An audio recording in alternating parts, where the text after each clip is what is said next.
Bora falar então de Naamã. Vamos lá hoje então o estudo. Quando eu falo Naamã, ele está onde na Bíblia? Segundo Reis, vou corrigir agora aqui, ó, que isso não é um erro litúrgico nem teológico. Mas sempre que a gente for citar livros do Velho Testamento é no masculino. Porque são livros. E no Novo Testamento são epístolas, são cartas, são feminino. Então fica estranho, mas para nós soa estranho, né? 1 Coríntios. Fica estranho, né? 2 Coríntios, mas é porque é a segunda carta de Paulo aos Coríntios. E aqui é o primeiro livro dos reis, no nosso caso é o segundo livro dos reis, capítulo 5, verso 1. 2 Reis. Ah, pastor, mas a vida inteira eu falei 2 Reis, 1 Samuel. Não tem problema, vai pro céu igual, não é? Aí, Bruno. A Bíblia fala que há pecados que são para a morte e há pecados que não são para a morte. Esse é o caso, não é um pecado para a morte. Tá muito frio, já tá 8 graus, com sensação de 7, mas eu tô com uma sede de uma água com gás, geladinha e saborosa. Chegando. Pô, eu pensei que era a Cláudia que me servia água hoje. Não, estou de volta. Voltei. Você sabe que o fato de você não ter vindo e a Cláudia servido água, o pessoal que já apelidou ela de Tita agora. Ah, é. O pessoal não, o marido dela lá. A Cláudia que me espere e pegar outra vez a minha vaca. Você faz falta, não falte. Tá? Ó, isso é muito bom na igreja, né? Uma vez eu vi eu trabalhei numa empresa que tinha um cartazinho lá, que era na época na época, né, que os líderes de departamento faziam aquela motivação para os funcionários. Hoje em dia tem outras figuras, outros mecanismos, né? Aí tinha um cartazinho que era: não falte para que ninguém perceba que você não faz falta. Eu lembro desse cartazinho até hoje. Forte, né? Não falte, porque o dia que o cara faltou, fluiu bem. Ninguém sentiu falta dele, o RH já... Opa, vamos dar baixa, né? Meu Deus do céu, chegou a Frozen. Let it go. Tu veio a pé? Claro. Isso que é mulher. O resto é tudo... Não se aqueceu? Tá gelado, né, amor? Pra quem tá vendo a gravação, Francine acabou de chegar da clínica, congelada, 7 graus lá fora. Que coisa, né, Tito? Tá quase. Hoje vai dar geada. Eu recebi a mensagem da Defesa Civil. E o legal da mensagem da Defesa Civil, que é uma besteira que eu vou falar aqui, mas frio intenso, cuide dos idosos. Mas os idosos... Deixa eles pra fora. Quem que deixa os idosos pra fora no frio desse? Eu fui lá na varanda ver se não tinha um idoso pra de fora. Não tinha nenhum idoso. O idoso era eu, entendeu? Eu fui na varanda de casa, mas o idoso era eu. Então eu tô cuidando bem de mim. Vamos lá, gente. Pelo amor de Deus, chegou a Francine e já começa a conversar aqui, ó. Segundo Reis, Dona Fran, capítulo 5, verso 1. Vamos falar de Naamã, tá? Naamã, comandante do exército. Primeiro, irmãos, tudo no texto faz sentido. A gente precisa prestar atenção em muito detalhezinho, tá? Então, 100% do texto vai fazer muito sentido para vocês. Começando. Naamã, comandante do exército do rei da Síria. Isso aqui já é uma informação muito importante. Era grande homem diante do seu senhor. Essa é outra informação muito importante. E de muito conceito. Outra informação muito importante. Porque por meio dele, o Senhor tinha dado vitória à Síria. Aqui é estranho, né? Deus deu vitória à Síria. A Síria é um povo inimigo de Israel, que inclusive teve um período que o Império Sírio dominou Israel. Mas por que Deus deu vitória? Sabe responder essa questão? Porque todo juízo de Deus é feito através do braço forte do inimigo. Todo juízo de Deus. Quando Deus quer exercer juízo sobre alguém, Deus permite que o inimigo invada a terra.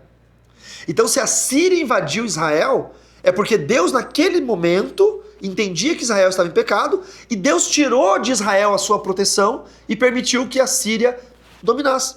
Então, quando Deus permite que um povo, um reino, um país prospere, mesmo que seja um país inimigo, um reino inimigo, enfim, é porque está exercendo juízo.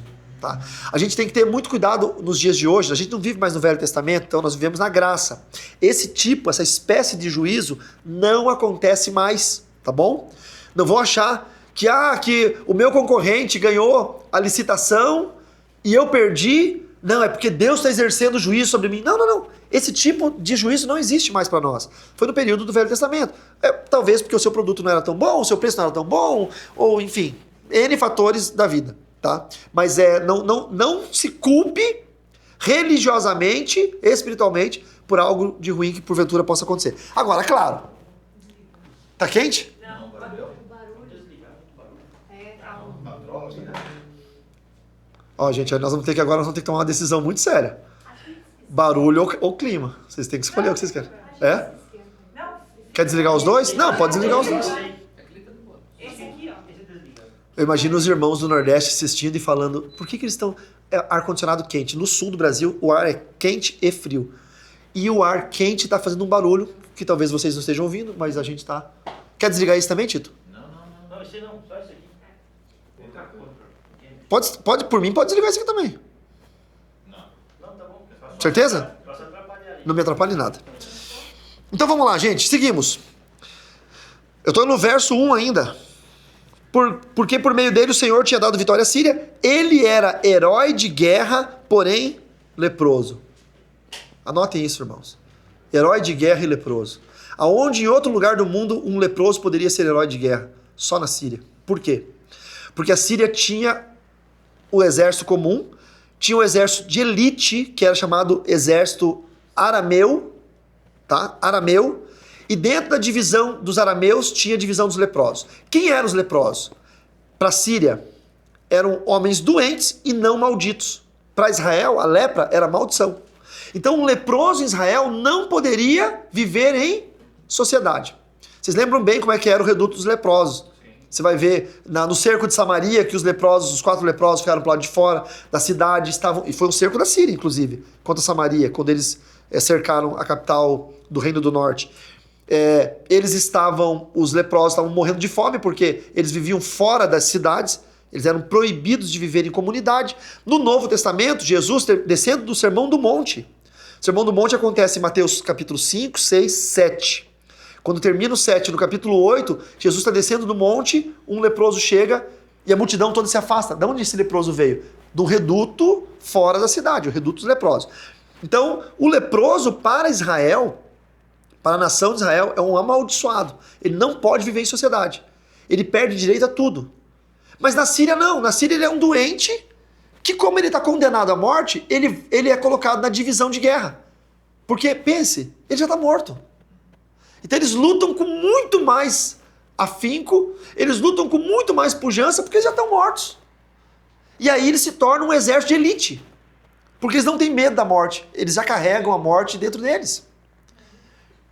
Você entendeu? Então, Naamã, ele era bom de guerra, ele era bom nas artes da guerra, no uso da arma, na estratégia militar, mas ele estava naquele exército dos que já estavam condenados. Então, ele ganhou grande prestígio do seu senhor, o rei da Síria, porque ele livrou o país, muitas vezes, por causa da sua habilidade. E aí acontece que numa dessas incursões, verso 2, as tropas saíram da Síria e da terra de Israel levaram cativa uma menina que ficou ao serviço da mulher de Naamã. Pegaram uma escrava, uma jovem. Dizimaram uma cidade, mataram os homens, sobram as mulheres, algumas eles levam, outras não. Uma menina ele levou, vou levar como escrava. E ficou a serviço da mulher de Naamã. Um dia, a menina disse à sua senhora, quem dera o meu senhor, aí chamando o meu senhor Naamã, porque agora é o patrão, enfim, ela era uma escravizada, quem dera meu senhor estivesse na presença do profeta que está em Samaria. Está falando do profeta Eliseu. Ele o curaria da sua lepra. Aqui, irmãos, tem uma história, tem um contexto histórico que ele é invisível ao texto, tá? Como que essa menina teve essa abertura para falar com a sua senhora, com a sua patroa? Porque por mais que na Síria a lepra não era maldição, na Síria a lepra é lepra. E a lepra é uma doença extremamente contagiosa. Então, um fato é que Naamã não compactuava, não compartilhava as áreas comuns da casa, da família dele. Por mais que ele era herói de guerra, em casa, quando ele tirava a armadura, ele estava todo podre, ele era um leproso. Então ele não dormia do lado da esposa, ele não podia abraçar a esposa, que se ele abraçasse, passava lepra para a esposa. Ele não beijava os filhos, porque se ele beijasse, os filhos ficavam leprosos. Ele os condenaria à morte. Então é bem provável que a casa, as áreas comuns da casa, de convívio da esposa, dos filhos e da escrava, era pro lado de cá, e Naamã ficava numa peça do lado de fora, tinha o convívio visual, porém não tinha o convívio de toque. E é também bem provável que esse soldado aguerrido na batalha, em casa, um sofredor, sentia dores. A lepra faz você perder a ponta dos dedos, cai nariz, cai orelha, vai apodrecendo. Cartilagens, todas elas apodrecem. As unhas todas caem. A dor que ele deve sentir. O cheiro pútrido. Então essa menina começou a conviver numa casa que para ela é algo impensável, porque ela é de Israel. Em Israel jamais uma família conviveria com um leproso. Então essa menina israelita está vivendo num ambiente, para ela, uma judia, extremamente assustador, e ela está preocupada com tudo isso, mas ela está começando a ver o sofrimento daquela família. E eu imagino, irmãos, de verdade, que muito mais do que o sofrimento de Naamã que ela está vendo e compartilhando com tudo isso, ela está vendo o sofrimento dessa mulher e dessas crianças. Se ela era a escrava da casa, né, uma mulher escravizada, ela provavelmente cuidava das crianças. E as crianças nunca, quem sabe, nunca abraçaram o pai. Ou, desde pequenininho, já não abraçavam mais quando ele foi decretado leproso. Então, aqui nós temos uma história interessante, porque a gente está vendo uma pessoa que publicamente é uma coisa, mas no seu íntimo familiar ele é outra coisa. E aí a gente pode divagar. Pastores que no altar são heróis de guerra, em casa são leprosos.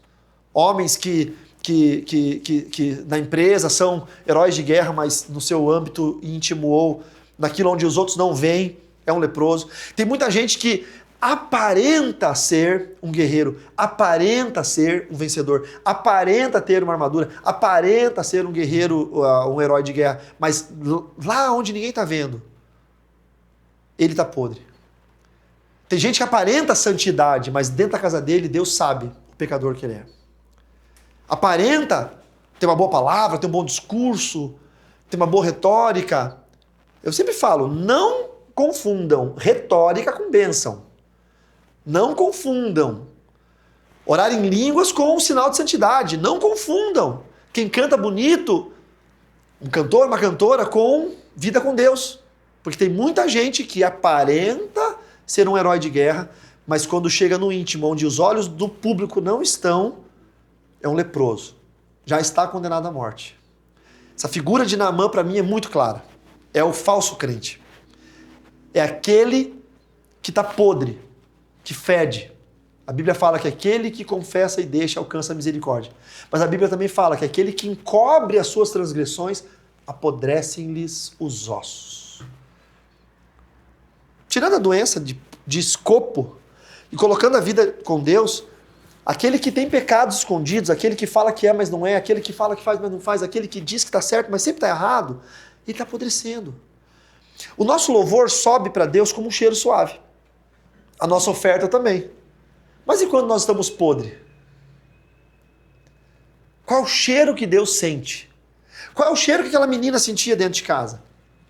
E essa é uma indagação legítima e bem pertinente para o dia de hoje. E aí ela fala, quem dera o meu senhor, seu marido, estivesse na presença do profeta que está em Samaria, ele o curaria da sua lepra. Então Naamã foi contar isso ao seu senhor, dizendo, na hora ele escutou e falou para o rei, majestade, tem alguém em Samaria que pode acabar com o meu sofrimento. Assim falou a jovem que é da terra de Israel.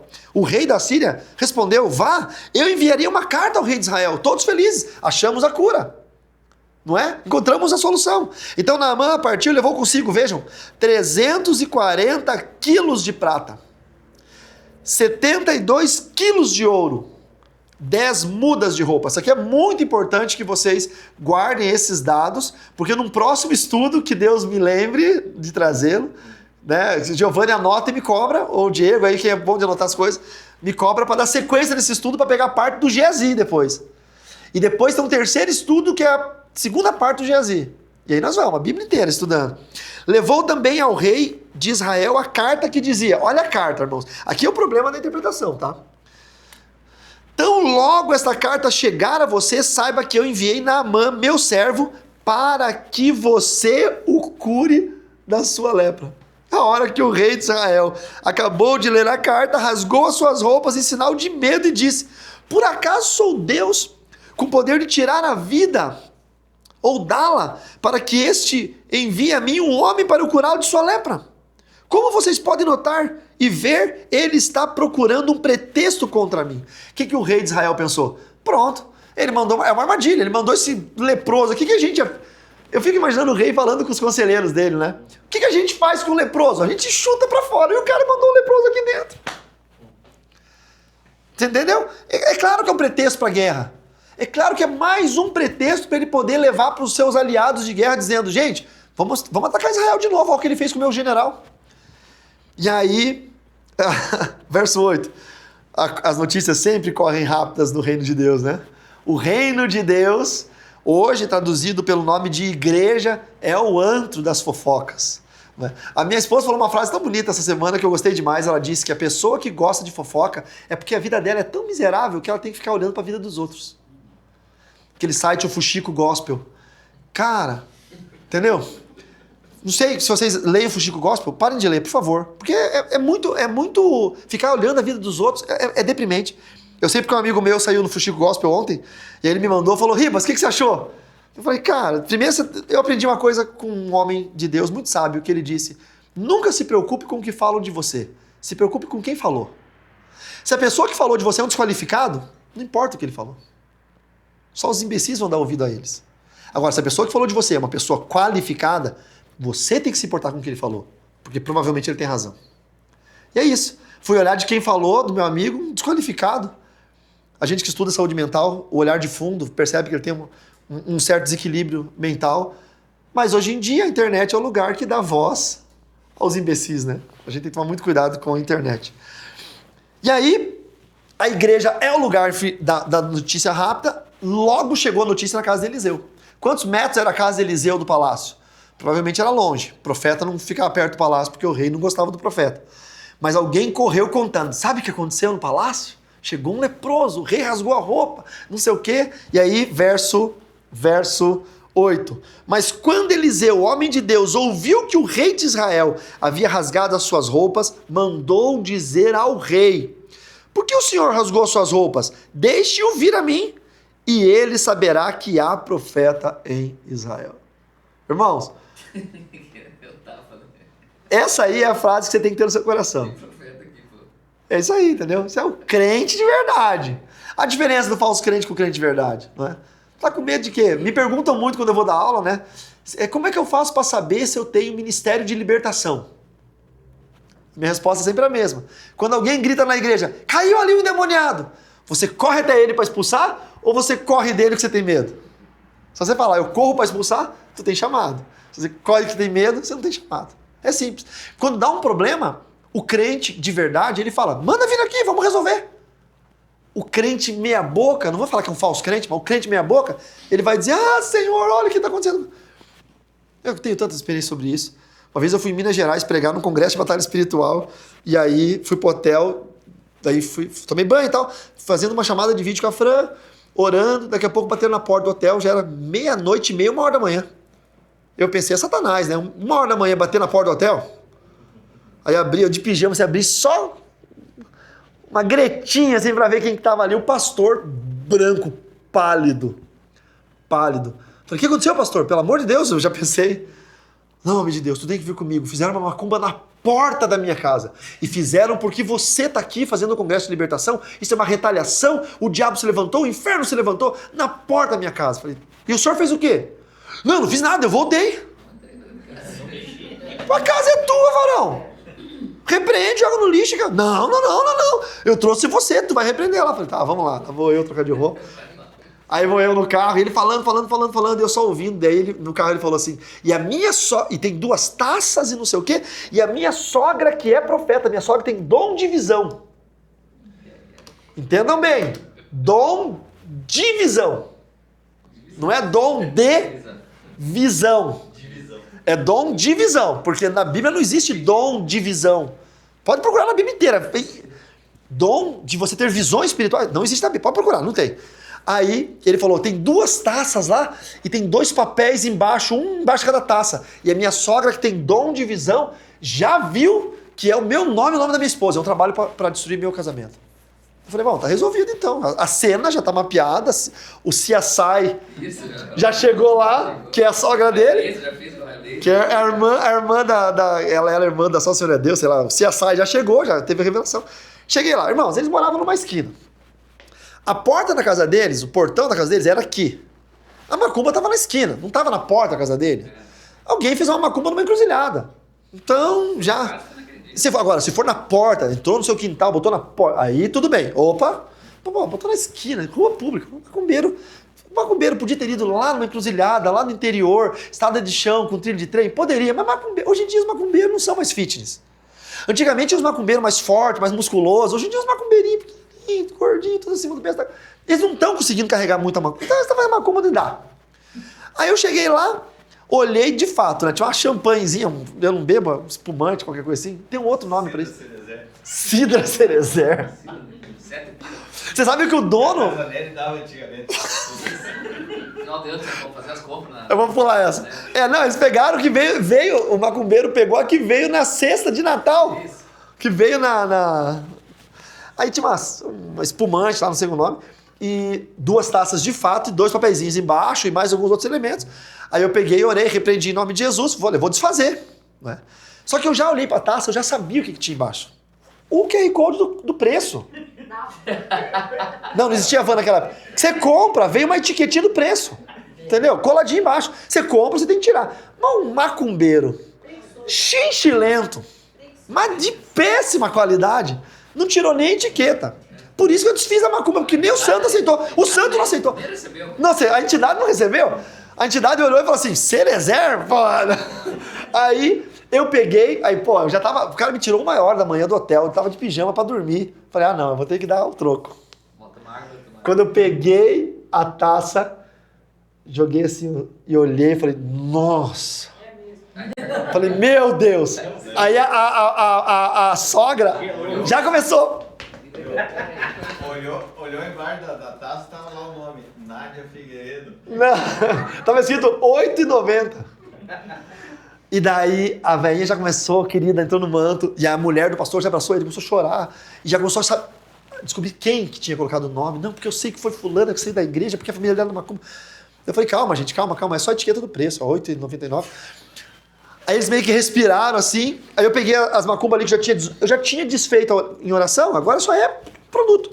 Fui desfazendo ali, tal, e de um lixo mais pra baixo, do outro lado da rua, fui levando, e voltei com as 2 taças na mão. Aí eu falei, as taças vocês vão querer? Tá amarrado. Mas a senhora não falou que a senhora tinha visto que era o nome deles? É pra eles, tá novinha, nem a etiqueta de preço tiraram. Não, pode jogar esse troço fora. Eu falei, eu só não vou levar porque na mala vai quebrar, eu vou levar lá no lixo, daí joguei lá. Enfim, moral da história, sabe? O problema é que a gente sempre acha, não é? Sempre tem uma visão equivocada das coisas espirituais. Quando o profeta soube que o rei rasgou as vestes, achando que era uma provocação, o que o profeta falou? Manda vir aqui na minha casa. Há uma diferença entre o profeta... pelo amor de Deus, não estou ofendendo o pastor não era de batalha espiritual, por isso que ele tinha me chamado para dar aula. Tá? Mas assim, tem aquele pastor que... meu Deus, por que Deus deixou uma macumba na esquina da minha casa? Por que Deus deixou? Deus tem nada a ver com a macumba dos outros. Não é? É só porque eu trouxe o Carlos Ribas aqui, agora fizeram macumba. Aí a culpa é minha, porque eu cheguei na cidade para ensinar. Já eu falei, vamos resolver, tá repreendido em nome de Jesus. Álcool 70, posso voltar para o hotel dormir, senhores? Posso. Boa noite. Tem essa diferença de crente. Tem o crente que sabe que tudo tipifica de forma espiritual e dramática e faz uma cena. E tem o crente que é para resolver. Vamos resolver. Chama aqui. Esse foi Eliseu. Manda vir aqui. Então Naamã foi com seus cavalos e com seus carros, uma comitiva toda, e parou à porta da casa de Eliseu, verso 9, no verso 10. Eliseu lhe mandou um mensageiro dizendo, aqui é Geazi. Eliseu não se dignou sair de casa. E aí eu pergunto para vocês, por que Eliseu não se dignou sair de casa? Quem chuta essa? Você sabe por quê? Ninguém tem uma ideia? Tão fácil de resolver que não precisava vir até ele. Também, para ele era uma coisa que, tipo, é tão fácil que eu vou mandar o meu funcionário resolver. E outra, para não dar para Naamã a importância que ele achou que tinha. Porque Naamã é herói de guerra na Síria. Aqui você é um leproso, que não devia nem estar na cidade. Você não podia estar aqui. Nem contato comigo. Entendeu? E isso aqui é quando o vereador vai para a igreja. E bota o vereador no altar da igreja. O vereador estava ontem na macumba e hoje está no culto e bota o vereador no altar da igreja. Por quê? Deixa ele lá, irmão. Deixa na cadeira, sentadinho. Ah, não, é porque o vereador, porque o doutor... Calma, só um pouquinho. O médico... Eu já fui em igreja do interior, pregar, cidade pequena, que o médico da cidade foi me ver pregar. E o pastor parecia que estava vendo o Silvio Santos. O pastor ficou falando, não, porque está o doutor fulano, o doutor Aguinaldo, fica de pé, irmão, isso aqui é o médico da cidade. Eu fiquei pensando, esse pastor nem se tocou que o médico dos médicos, de fato, está aqui o tempo todo e ele está preocupado com o médico do postinho. Ele tá impressionado com a presença do médico da UBS. Mas o médico dos médicos, Javé Rofecá, estava aqui todo domingo. E ele não se impressionou com isso.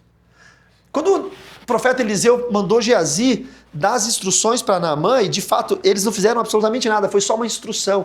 Tem coisas que você não vai ter um ato profético. Tem coisas que você não vai ter nenhuma imposição de mãos. Você vai receber a cura, a libertação, o milagre através da palavra de Deus. Você vai ler a palavra e você vai falar, opa, é isso aqui que eu preciso. E isso vai mudar a tua vida. Só que a gente está tão focado que eu preciso ir no congresso, que aquele pastor que tem dom de cura, aquele pregador famoso, a gente está tão focado que tem que acontecer um movimento místico. A gente perde a bênção por esse foco errado. E aí então, ele chegou à porta de Eliseu, e aí Eliseu mandou Geazi, verso 10, e Geazi falou assim, olha, o profeta não vai te atender, mas ele mandou um recado.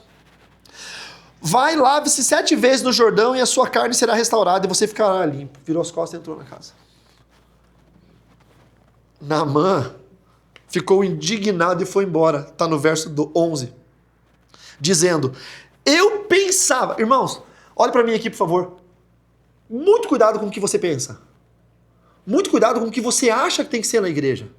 Muito cuidado com o que você pensa, qual é a forma certa de Deus agir com você, ou o pastor agir com você. Olha o que Naamã disse, eu pensava que ele certamente sairia para falar comigo. Errou, não foi. Ficaria em pé, não foi. Invocaria o nome do Senhor, não invocou. O seu Deus passaria a mão sobre o lugar da lepra, não passou. E restauraria o leproso. Não aconteceu nada do que ele pensou. Significa que Deus não estava nesse negócio? Não, Deus estava. Vocês sabem o final da história, ele foi curado. O problema é que a gente vai com uma expectativa na presença de Deus ou na igreja, esperando que isso, e aquilo, e aquele outro, e de repente nada acontece. Não, hoje eu vou na igreja. Se Deus é comigo, o profeta vai falar a palavra abacate. Eu conheci um irmão que fazia isso. Ele botava uma palavra na cabeça e ele falava, se Deus quer falar comigo, o pregador vai falar abacate. E ele ficava a mensagem inteira assim, ó, esperando a palavra abacate. O que acontece? Talvez o pregador não falasse abacate. E ele perdeu a mensagem inteira, porque ele não prestou atenção na mensagem. Ele ficou esperando a hora do abacate. O abacate não veio. Ele perdeu a mensagem, ele voltou para casa frustrado, dizendo, esse homem não é homem de Deus, Deus não estava com ele. Que história é essa, irmão? Deus falou 1 milhão de coisas que poderiam ser chaves espirituais que abririam portas na vida dele, e ele perdeu porque ele queria a palavra que ele botou na cabeça, que ele pensou, Naamã. Eu pensava que ele certamente... Ah, para com isso, crente, por favor. Chega na igreja e fala assim, Senhor, do jeito que o Senhor quiser. Do jeito que o senhor quiser. Se for a tia que está fritando bolinho lá para vender na cantina, que na hora que eu estiver saindo, não aconteceu nada, no culto inteiro, não tem problema. Quando eu estiver saindo, se a tia toda fedendo óleo chegar para mim e falar, vem cá, meu irmão, ela encostar em mim e eu for curado, não importa como vai ser. Eu vim porque eu sei que eu estou no lugar certo. Por acaso, disse ele, verso 12, não são Abana e Farfar, rios lá de Damasco, capital da Síria, melhores do que todas as águas de Israel? Ainda desprezou Israel. Será que eu não poderia me lavar neles e ficar limpo? Poderia. Volta, meu filho. Faz do teu jeito. É o que você quer? Faz do teu jeito. Tem uma coisa que vocês, crentes, precisam aprender, irmãos. Do teu jeito vai ser sob sua responsabilidade. Do jeito de Deus é responsabilidade de Deus. O pastor quer fazer a obra acontecer do jeito dele, é por conta dele. Eu conheço um monte de pastor que está quebrando a cabeça para pagar aluguel, para não sei o quê. Por quê? Porque ele quis fazer do jeito dele. Deus não tem nada a ver com isso. Eu conheço muito pastor que não se esquenta a cabeça, só prega a palavra, porque está fazendo do jeito de Deus. Mas olha, viu? Esse Naamã é um afortunado mesmo. Ele só estava cercado de gente boa do lado dele, ele não sabia. Deu meia volta e foi embora muito irritado. Verso 13. Então os seus oficiais se aproximaram e lhe disseram: meu pai, se o profeta tivesse dito alguma coisa difícil, por acaso o senhor não faria? Se o profeta tivesse saído, se colocado em pé, proclamado e dito assim: Naamã, carrega essa pedra de 200 quilos até o alto daquela colina. Depois, Naamã, seca aí essa água do rio aqui com uma toalhinha. Depois, Naamã, você não faria? E ele deve ter dito: faria. Muitos acham que tem que ir de joelho até o final da escadaria de tal catedral, ir de a pé até a Aparecida, caminho da fé, até a Nonoai, caminhada, não sei o quê. Aí quando vai numa igreja de crente que Deus só quer fazer assim e resolver o problema... Não, a vida inteira eu carreguei uma santa de 300 quilos nas costas até a Nonoai. Agora tu vai me dizer que você só vai orar e vai fazer? Tá entendendo? Os oficiais falaram: muito mais agora que ele apenas disse: lave-se e você será limpo. Então, sabe, trouxe a Naamã o senso de intencionalidade. O que eu estou fazendo aqui? Eu estou vindo aqui fazer aquilo que eu quero ou que eu espero que aconteça? Ou eu estou vindo aqui para ter uma experiência genuína com Deus e fazer aquilo que Deus espera de mim? Agora vem uma regra histórica que vocês, não está na Bíblia, mas vocês precisam entender. No verso 14. Então Naamã desceu e mergulhou no Jordão 7 vezes, conforme a palavra do homem de Deus. Só tem um problema histórico aqui. O leproso não podia tomar banho em local público, tá? Porque em Israel, vocês lembram que eu falei no começo? Ele é amaldiçoado. Então o que acontece? Tinha um lugar no Rio Jordão, onde toda a água passava. Então imagine que a cidade está aqui, tá bom? O rio vem de lá, passa toda a água para cá, e lá o rio corre, que vai para o deserto, e do deserto vai desembocar no Mar Morto. Tem um lugar, depois de toda a civilização do Jordão, para lá, um lugar pequeno, que era onde os leprosos poderiam pegar água. Ou se lavar, ou pegar água. Regras rígidas. Por que o leproso não podia tomar banho aqui? Porque ele contaminaria a água. Lembre-se, não era só doença, era maldição. Por que ele não podia tomar banho lá? Porque toda a água a partir dele viria contaminada. Então Naamã só poderia ir num determinado lugar, não é qualquer lugar do Rio Jordão. E outra regra dos leprosos. Eu estou falando isso com base em regras sociais da época. Se Naamã era leproso e estava naquele lugar, tinha que se encaixar essas regras. O leproso podia descer e tomar banho antes do primeiro raio de sol. Porque depois do primeiro raio de sol, o rio é da população. Então ele não podia dar 7 mergulhos no dia. Ele tinha que descer e dar um mergulho e ficar dentro de uma barraquinha, trancado o dia inteiro, esperando o dia seguinte. Naamã teve que ficar pelo menos 7 dias trancado no reduto de leprosos em Israel. E cada madrugada descer e dar um mergulho no Rio Jordão e voltar. Você consegue imaginar a angústia desse cara? Numa terra estrangeira. Ele era herói de guerra, então ele devia ter um certo luxo, pompa. A gente leu no começo do capítulo que ele era herói de guerra. Ó, ele era um homem grande diante do seu senhor, o rei, e de muito conceito. Se ele era de muito conceito diante do rei, provavelmente ele tinha muita coisa. Dinheiro, posses, honrarias. Ele tinha uma escrava a seu serviço. Então ele tinha uma condição de vida muito boa na Síria. E ali ele estava como? Isolado, um leproso, no reduto isolado. Provavelmente ficava alguém fiscalizando. Ó, leproso, vai lá tomar seu banho. E todos os outros leprosos juntos. Descia todo mundo lá, dava o banho dele, voltava para o reduto. 7 dias. Sabe o que é isso? É o tempo da cura. É entender que nem sempre as coisas acontecem do nosso jeito e nem sempre as coisas acontecem no nosso tempo.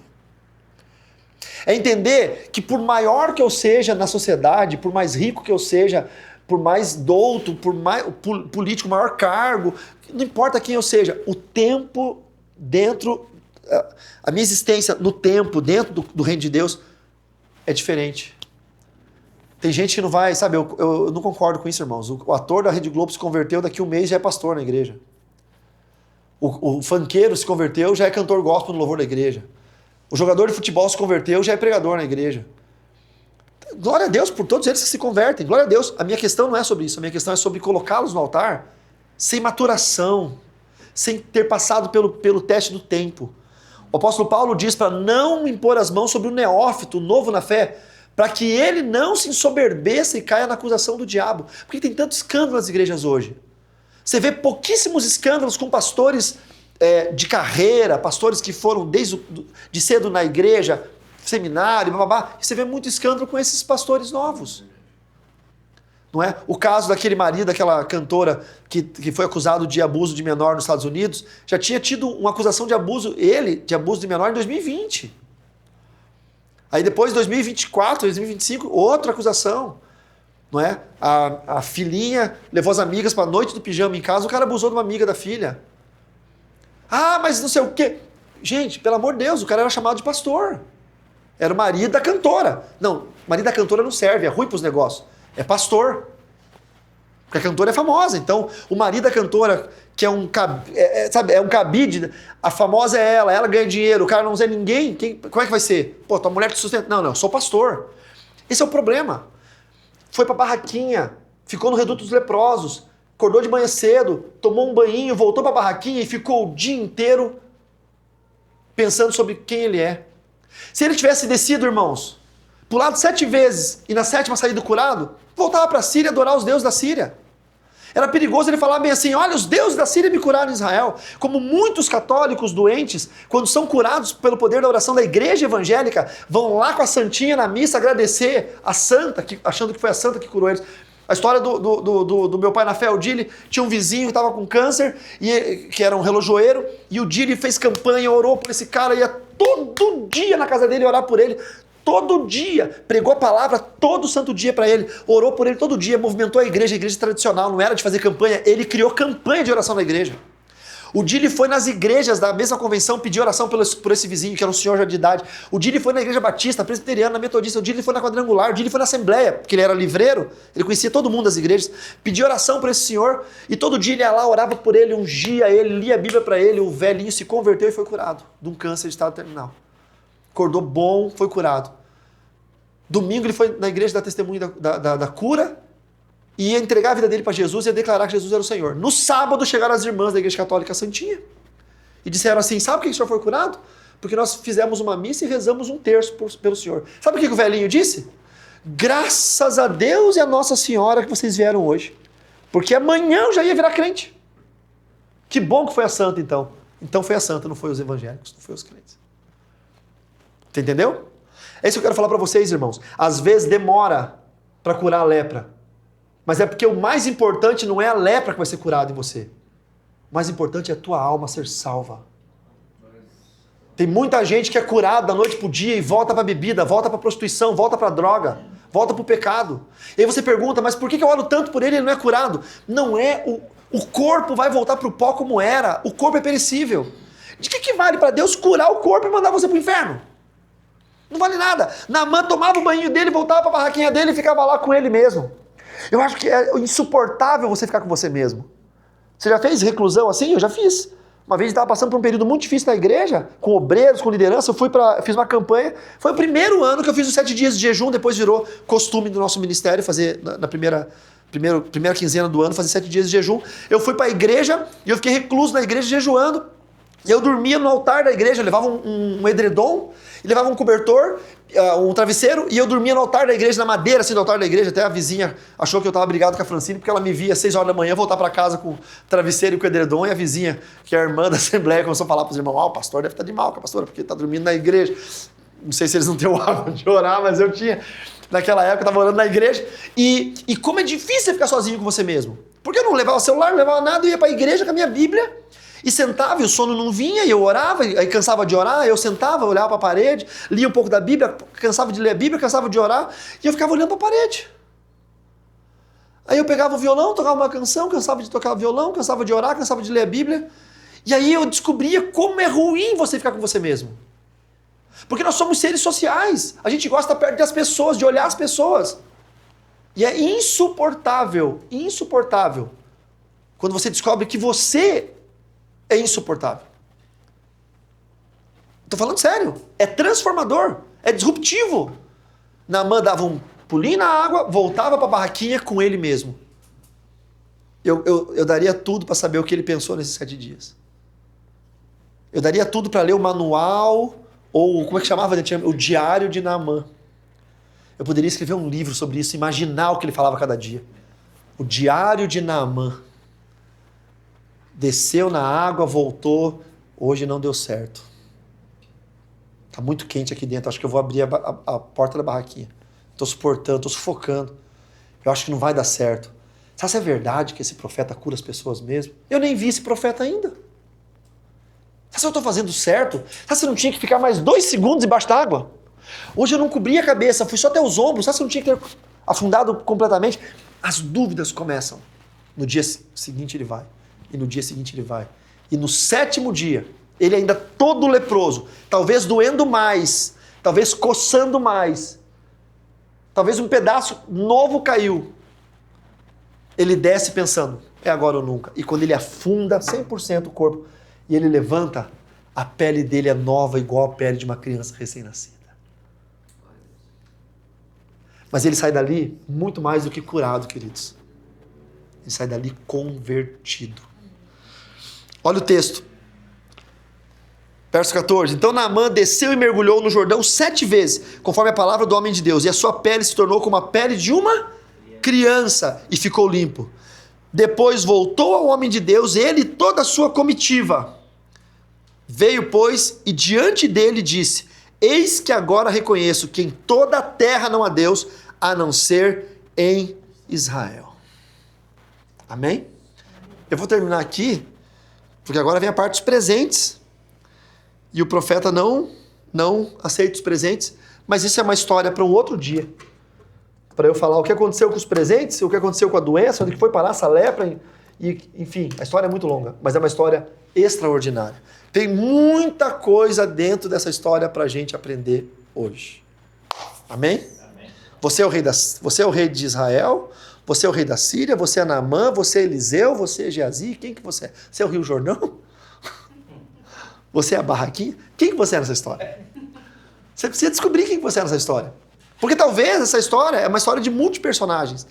Quem sabe você fala, não, eu sou o leproso mesmo, eu sou uma aparência para os outros, mas no íntimo eu sou leproso. Quem sabe você fala, eu sou o rei da Síria. Eu estou sobre alguém, eu sou patrão, sou pastor, sou líder de alguém que está com essa situação e descobri um jeito de ajudar o meu liderado. Ok, você é o rei da Síria. Não, eu sou o rei de Israel, eu tenho medo de tudo. Tudo parece que é um motivo para alguém lutar contra mim.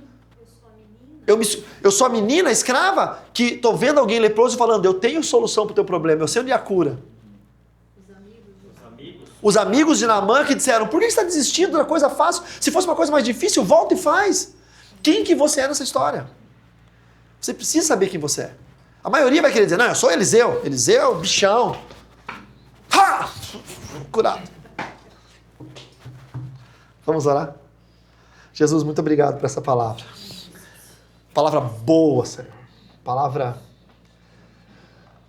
que nos provoca, mas também nos refrigera a alma.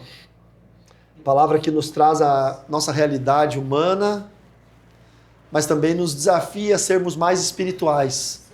A entendermos o tempo, o propósito, os porquês, entender quão grande amor nos alcançou e que não é do nosso jeito, não é como a gente pensava. Nunca é como a gente pensava. Me ajuda, Senhor, a entender o teu tempo em minha vida. Eu não sei quantos dias nós vamos ficar na barraquinha e quantas manhãs nós vamos mergulhar no Jordão, mas que nós sejamos salvos acima de tudo e não apenas purificados. Que essa palavra entre no nosso coração, transforme os nossos dias e nos faça melhores em nome de Jesus.